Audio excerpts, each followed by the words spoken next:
só, diante da vaga que será aberta no Supremo Tribunal Federal com a aposentadoria do ministro Marco Aurélio Mello, o que está começando em Brasília? Uma guerra, meu caro Serrão. De um lado das trincheiras está o Procurador-Geral da República, Augusto Aras.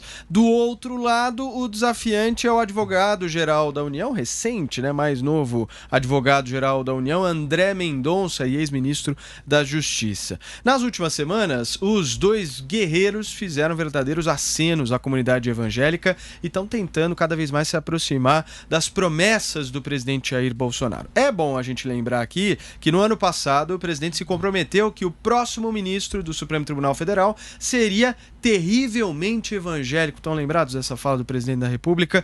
O primeiro movimento, gente, foi o do Augusto Aras. Na quarta-feira, a Procuradoria-Geral da República pediu ao Supremo que sejam revogadas as medidas restritivas de combate à Covid-19 que impeçam cultos e missas. Na manhã de quinta, André Mendonça correu atrás e a AGU tomou a mesma iniciativa.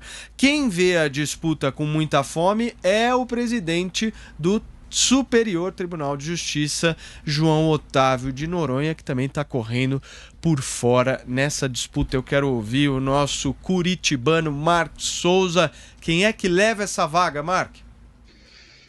Não dá para falar agora, Paulo. Essa é a pergunta de $1 milhão, mas a gente pode fazer aqui algumas previsões. Vamos lá. O André Luiz Mendonça é o favorito, desde a época da indicação do Cássio Nunes Marques. Aliás, vamos lembrar aqui, desde antes disso, quando o Moro ainda era o principal candidato à primeira vaga, que acabou sendo ocupada pelo Cássio Nunes depois que ele deixou o governo, o André Mendonça já era o segundo. Então, lá atrás, antes da eleição, o Moro seria a primeira indicação e depois o André Mendonça. Aí veio o Cássio Nunes e ficou a expectativa, então, que a próxima vaga seria do André Mendonça. Então, até porque ele se encaixa na promessa do presidente Jair Bolsonaro, né? Ele é pastor, se encaixaria nessa vaga, ele não tem relação com o Congresso. Esse é o problema dele.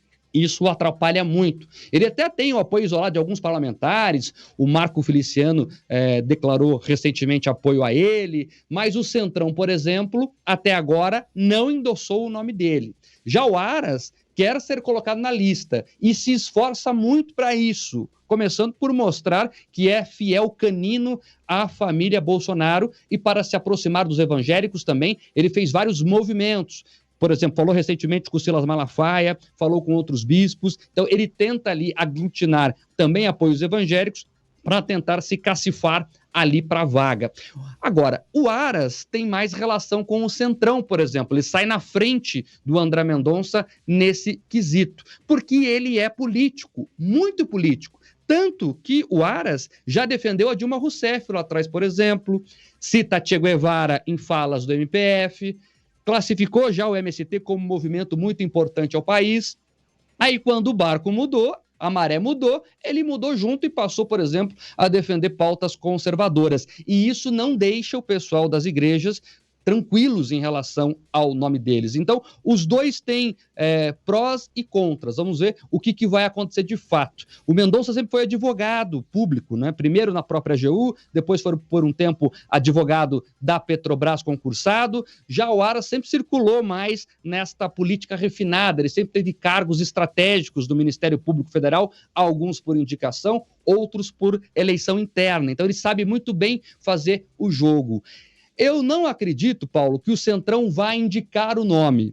Acho que o presidente Bolsonaro vai reservar para ele o direito de escolher o CPF que ele vai assinar o decreto. Mas acho que o Centrão pode sim fazer opção de veto.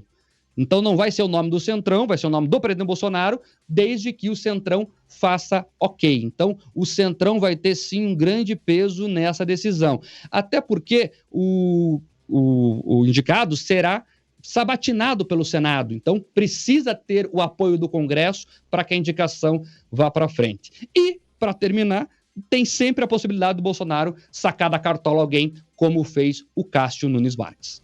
Esse ponto do Marque aqui na discussão é importante, Serrão. Como é que o Centrão vai se comportar nessa história e se o presidente Jair Bolsonaro abrirá mais uma vez espaço para eles? Eu concordo inteiramente com o Marque. Eu acho que dessa vez o Centrão não vai entrar na bola dividida. Até porque o Centrão já emplacou o seu ministro do Supremo, que foi o Cássio Nunes Marques. Foi uma surpresa para todo mundo e ele foi uma indicação clara do Centrão, da base aliada que apoia o presidente Bolsonaro. Agora, nessa bola dividida entre Augusto Aras e o advogado-geral da União, acho que a bola pode sobrar para outros dois candidatos. Um é o Noronha, que é o presidente do Superior Tribunal de Justiça, e outro é o ex-presidente do Tribunal Superior do Trabalho, Ives Gandra da Silva Martins Filho. Esse daí tem muita chance de emplacar para a vaga do Supremo. Só que tem um detalhe. Ele não é terrivelmente evangélico, ele é terrivelmente católico. Ele pertence a uma prelazia da Igreja Católica chamada Opus Dei. É um reconhecido membro dessa prelazia católica ligada diretamente ao Papa. Então, Ives Gandra tem muita chance aí nessa bola dividida acabar sendo o nome escolhido. Da vez passada, o nome dele estava cotado fortemente como indicação pessoal do presidente Bolsonaro para o Supremo Tribunal Federal. E agora eu acho que é bom ficar de olho, porque ele pode emplacar nessa vitória. Então, falando nos líderes evangélicos no Congresso Nacional, eles já fizeram até uma lista tríplice, viu? Vou citar aqui os 3 nomes que foram apresentados. Nós estamos falando do advogado e desembargador aposentado Jackson Di Domenico, do integrante do Ministério Público Federal em Brasília, José Eduardo Sabo Paes, e também do juiz federal William Douglas. Estão colocadas as cartas na mesa, vamos ver. E vamos esperar também, né, se vai aparecer um Cássio Nunes Marques II, uma surpresa, aquela figura, né, senhores, que nós não estamos esperando, que ninguém tá falando, né, Mark? Ninguém, absolutamente ninguém falava no Cássio, lembra? O sobrenatural de Almeida do Nelson Rodrigues. Pode entrar aí. Vamos ver. Bom, senhores, eu preciso ir para um rápido intervalo comercial agora e daqui a pouquinho o 3 em 1 tá de volta aqui na PAN nesta sexta-feira santa. É bem rápido. Gente, nós estávamos discutindo antes do intervalo comercial essa guerra entre Augusto Aras e André Mendonça pela vaga no Supremo Tribunal Federal, com a aposentadoria do ministro Marco Aurélio Melo. Ficou faltando o comentário da nossa Amanda Klein. Amanda, e aí, quem é que leva vantagem nessa disputa? Bom, dizem nos bastidores, né, Paulo, que o André Mendonça está com uma ligeira vantagem, está à frente do Augusto Aras. Agora eu acho interessante porque esse cargo, essa vaga do Supremo Tribunal Federal, desde o começo do governo Bolsonaro, ela vem sendo muito cobiçada. A gente basta lembrar que o ex-ministro Sérgio Moro também era outro que almejava tornar-se ministro do Supremo Tribunal Federal, né? O presidente Bolsonaro até uma vez acabou cometendo uma indiscrição, dizendo que tinha combinado, tinha prometido a vaga ao Moro, ele negou. Enfim, ficou esse diz que não diz. A primeira vaga acabou indo, como os meus colegas disseram, Jorge Marques, para o Cássio Nunes, que era alguém que estava fora do páreo, ninguém imaginava, estava fora do radar, mas foi indicação do Centrão e teve também um aval, a anuência do filho do presidente, Flávio Bolsonaro, né, o chamado 01, e agora tem esses dois aí correndo pela vaga, tanto o André Mendonça, que era ministro da Justiça, foi para a Advocacia Geral da União, e o Aras. O que essas duas figuras têm em comum? Elas fazem absolutamente de tudo para agradar o presidente Bolsonaro. Eles são subservientes e obedientes.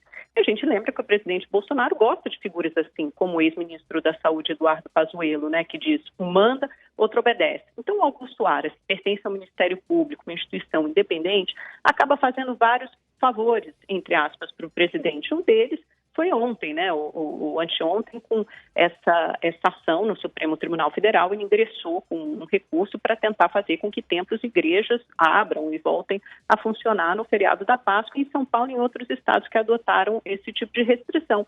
E aí o André Mendonça correu atrás no dia seguinte, protocolou o mesmo pedido para o STF, tentando agradar ao público evangélico e ao presidente Bolsonaro. O Aras já vem fazendo isso outras vezes, né? Ele resistiu a pedidos de investigação por responsabilidade do presidente pelas mortes na pandemia, ele atuou fortemente contra a Lava Jato e, por outro lado, o André Mendonça ficou conhecido por iniciar investigações baseando-se na Lei de Segurança Nacional contra críticos do presidente da República. Então, esses dois estão fortemente no páreo. Vamos ver quem vai ganhar, né? É difícil prever, saber o que se passa na cabeça do presidente Bolsonaro. Serrão. Uma tragédia brasileira é essa indicação política para cargo vitalício do Supremo Tribunal Federal. É hora da gente debater seriamente um modelo diferente, mais sério, para a escolha de quem vai ser o responsável por cuidar, por ser o guardião da Constituição, um dos 11 guardiões da Constituição.